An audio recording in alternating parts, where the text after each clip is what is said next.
Okay, Fitness Pro, I have some rapid fire questions I'm going to ask you, and I want to know the truth. Do you know what to say to close this sale and create a new client? When you're on a phone call, in a consultation, or doing a presentation, say on a master class or a live talk you're giving, do you know what your flow should be, like on the webinar or in the consultation call? How long should you allow your phone calls to be? How much time do you spend on each part of your call? And where do you start? How do you set your prospect at ease? How do you take control? And how do you help somebody make a decision so that you can overcome objections before they come up? And then, if they still do, know what to say when somebody says, I have to think about it. I have to ask. I don't have time. I don't know if this will work for me. Well, I've got the answers to those questions. If you've ever wondered or wished that you knew all of those things, I know I did.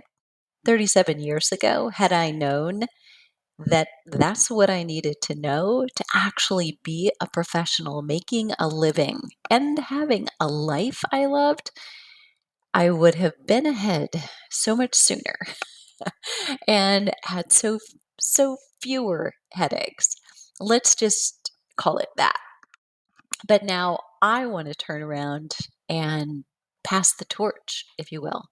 I'm Deborah Atkins, and you're listening to Fitness Marketing Mastery, where I share marketing and sales strategies just like that opening so that you can sell, get clients, grow a business and a life that you love without feeling salesy, sleazy, or pushy, or feeling like this is actually something you know you need, but you avoid it because you know you hate the way you feel when you go into that sales mode.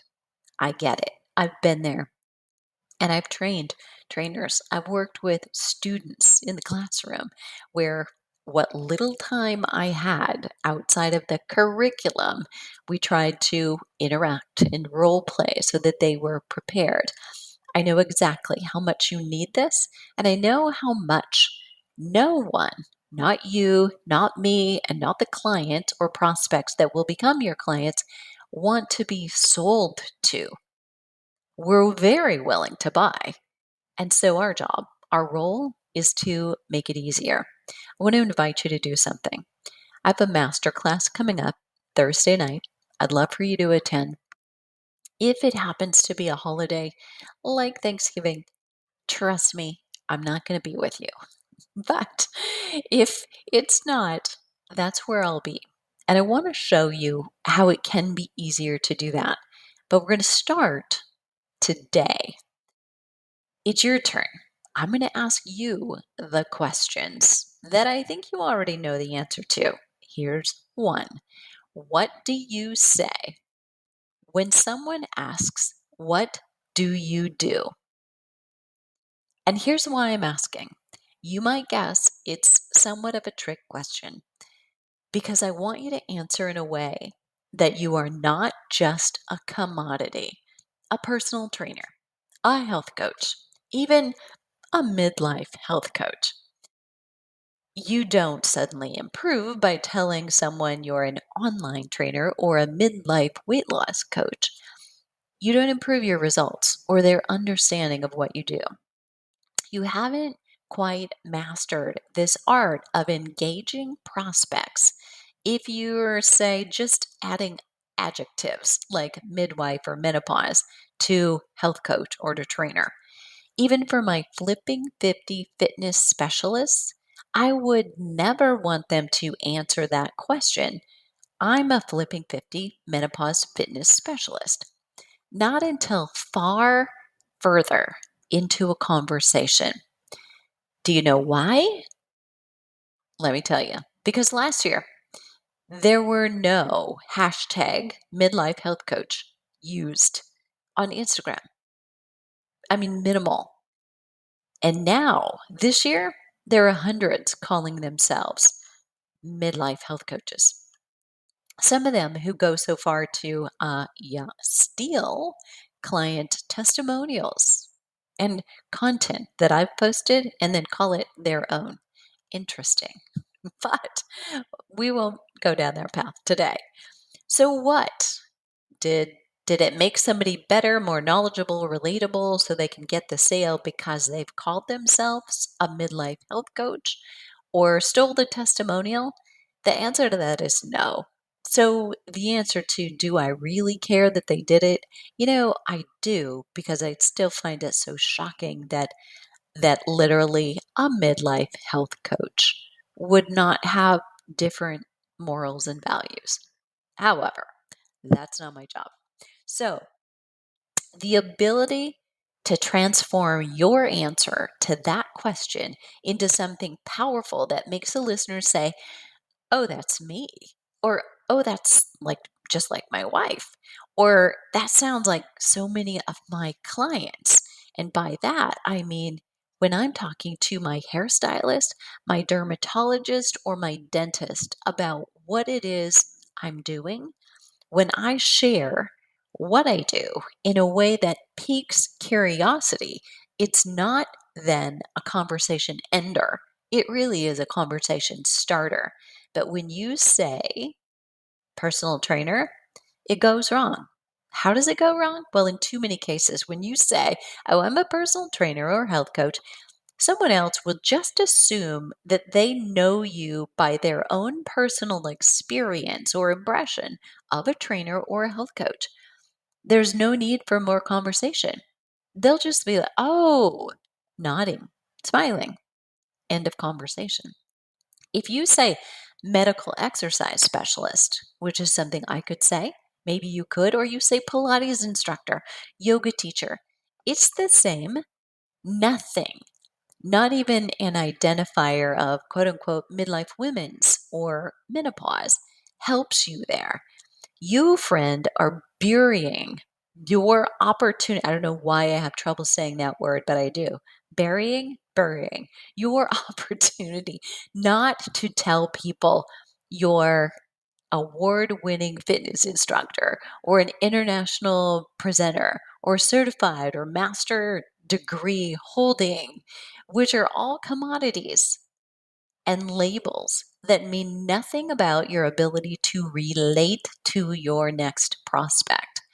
So we've got to remember it's not about you. When somebody says what you do, if you really want to start a conversation with a potential client or somebody you're talking to who knows a potential client, it's got to be about them. So you can build credibility without listing your degrees or your certifications. And definitely, it can't be done by just giving yourself a label. So, does this resonate with you? If you want more, meet me for a special masterclass. So, I'm sharing 3 of the marketing mistakes that I see trainers and health coaches unintentionally do every day. And this is definitely one because how often does that happen? It's like, "Oh, what do you do?" "Oh, I'm a blah, blah, blah." I'm going to teach you a different way to answer that question. If you work with midlife women, and who doesn't, right? Right now, because they make up about 80% of personal training clients, probably at least that much, and I don't have that statistics on health coaching clients. I'll be sharing 3 of the most common mistakes trainers, even experienced ones, are making with their menopause fitness clients, or maybe with yourself. So there you have it. I'm going to give you 6 little nuggets of information. 3 mistakes you make marketing to midlife women, and 3 mistakes you make training midlife women. So if that's your demographic, and even if it's not, I bet you're working with them. So I'd love for you to join me. And I'd love for you to take this.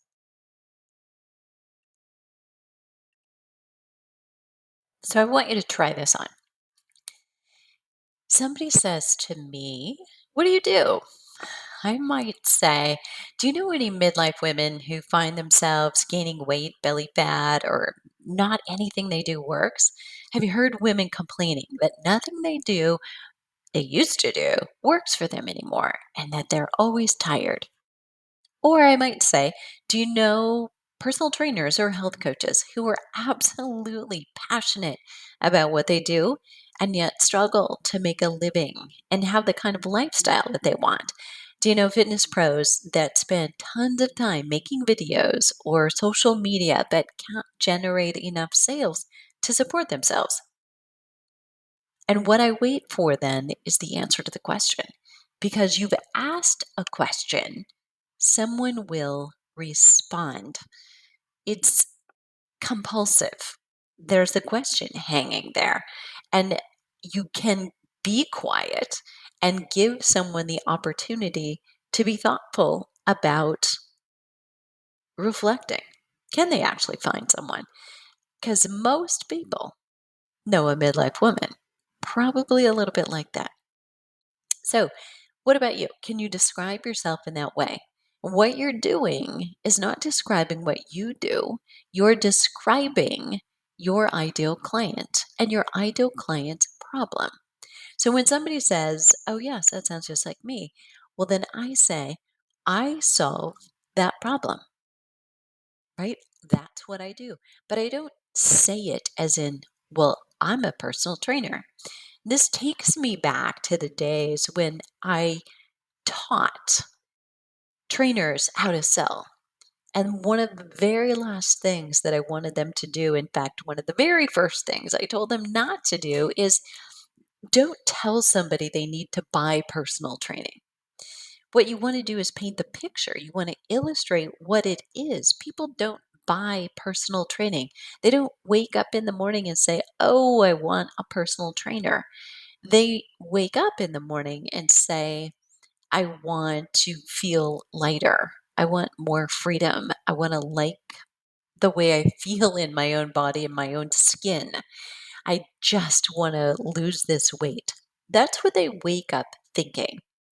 And beyond the weight, it is the freedom and the flexibility and the ability to walk into their closet at any point, pull something on, and love the way it fits and feels and flatters, and be able to go shopping and enjoy it again.